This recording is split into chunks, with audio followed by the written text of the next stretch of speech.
Thank you very much for giving us the opportunity to share the experience with you. We've been reflecting on how quickly the year has gone, and looking back at what has happened, it actually is quite shocking that since February last year, it's absolutely just run away from us. Just to give you a sense quickly, the first part is maybe just reflecting on what got us to actually get involved with school at the centre of community.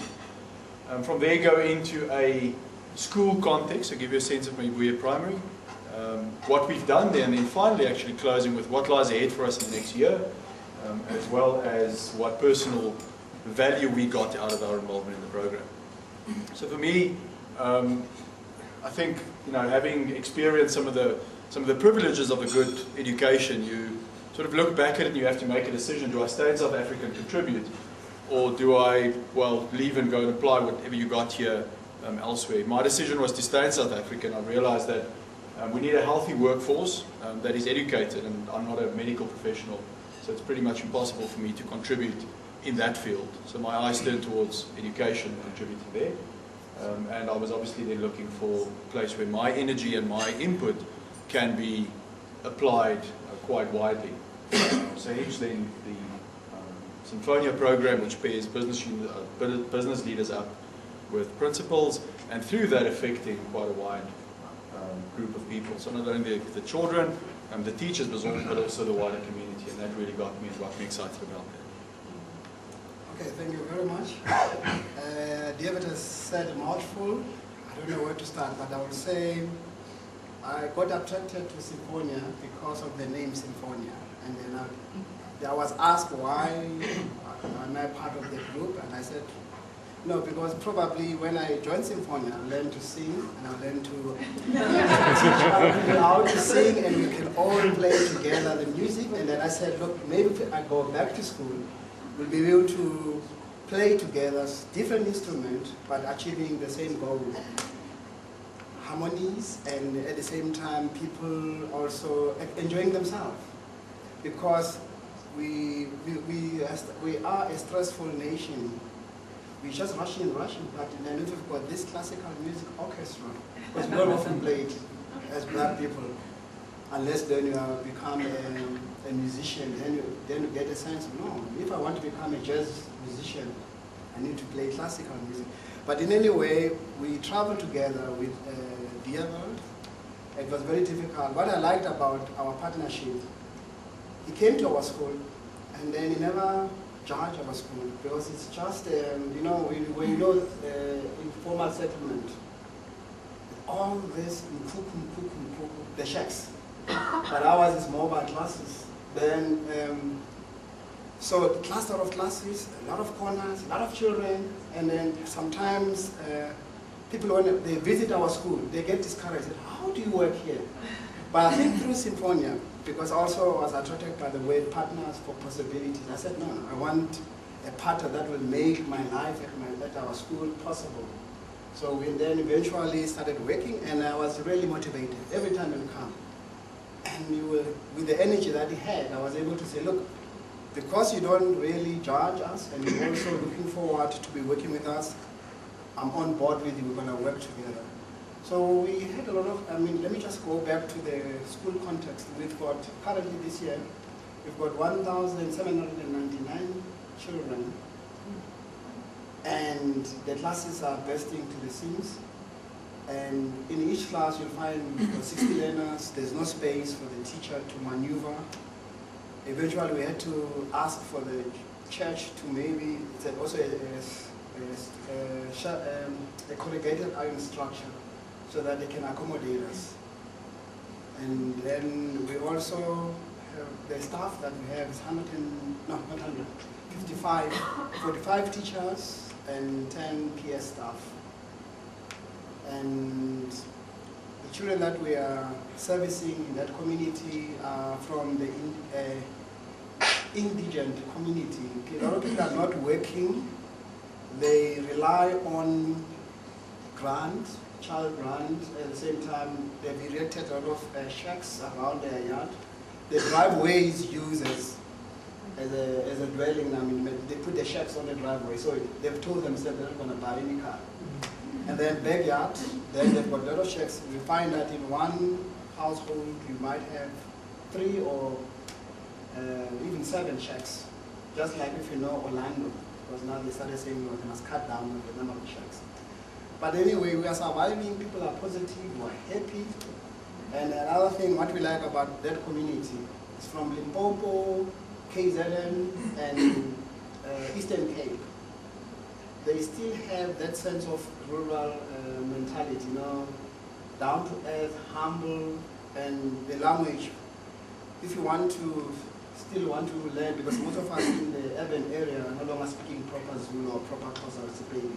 So now we have these children coming from those 3 provinces. Then they speak proper Pedi, Xhosa, or Zulu.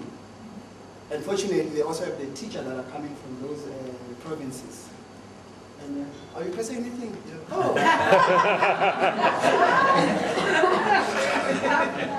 Okay, where are we now? I took a cue from you. Now I just went on. Yeah. So where are we now? So maybe when we started off at the start of the year, we basically looked at it and we said the things that we want to achieve is a sense of common purpose for the school and a common vision and being united around that. I've also desired to have a system to record and enable us to actually distribute what we receive. So what often happens is you find resources being dumped at the school or given with good intention to the school, but no system in place and no particular mechanism in place to actually use that. So one of the examples we'll touch on is around libraries, so books pitching up, but a system and a process required to actually be able to deal with that. And then the last item really is that we are the means sense. So it's amongst ourselves and in that community, everything that we require is already there and is present, and that is already present. That leads us to the gifts of the community or gifts from the community. So the 2 themes really that I'd like to cover and we'd like to cover is, the first one is the community building event. So it comes from the Symphonia program itself. So teaching time to think, teaching flawless consulting and some of those principles with the intent then obviously after your theory session to go back and, well, create a community building session and actually convene that community to engage with the problems and to take ownership of the problems that they've had. One of the key things that actually stood out for me from that was we had the first one fairly successful. We had about 15 people, no, we had more than that, about 20 arriving, which was great. The second one, time comes and we have 2 or 3 people there. And you ask yourself the question, is this failing, and that anxiousness that actually comes from that. What was wonderful though is when we started we had 7 in the end. And the way in which the people who were there actually engaged with what we had and were enriched by what we had to say and what we had to discuss, and the connection that we facilitated there was absolutely fantastic. So I walked away, and my partner Elizabeth actually refers to it as my Sunday afternoon happiness. It's coming back and just having that sense of glee and actually inspiration from sessions aside. And then there were a couple of gifts of community or gifts from the community, which I'll give Ernest the opportunity to just maybe speak through. I'll say it is through Symphonia that I met Leah and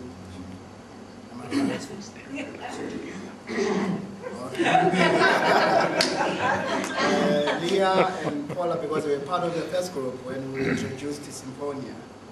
And then we started talking, and then I started sharing ideas with them, my vision, and because I had a world of background, I taught there for just for a few months, and I did world of education. Unfortunately, there is no qualification. There was no qualification then that was recognized.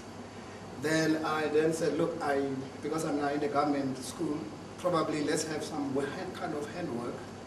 And then I thought about this idea that, look, let's get the children that are regarded as bullies and underachievers, etc., to get them to do something with their hands. So we got blacksmithing, and it was amazing, ironic, because we've got Thomas. Okay, Thomas now, Maltratech, also helping. even though Thomas has got his partner in another school, but then he was also helping our school with blacksmithing through Maltotech. And then we also had this orphan aftercare. We've got children that don't have parents, but then what happened, they don't eat properly. So they don't get proper diet. So then they had to eat at school. Maybe they are evening, they just finish at 4 o'clock. Then we have the library. It's not there, but we shall see it. It's a Windwood structure. There are a lot of books there, and children, they really love to read, but the problem is there are no systems in place. It's very difficult. The whole place is congested. Then we also have the art class. I think over there you can see the art teacher teaching the children. He's just getting a stipend of 1,000 rand, but it's nothing real because he comes and teach. He says he just loves the community. It's part of the community. Then we also have, we've already now engaged the elders. We've got a golden club, golden oldies clubs, because now they're going to teach our little ones about handwork, also tell stories. That's the whole idea, especially the orphans, because they don't have parents to guide them.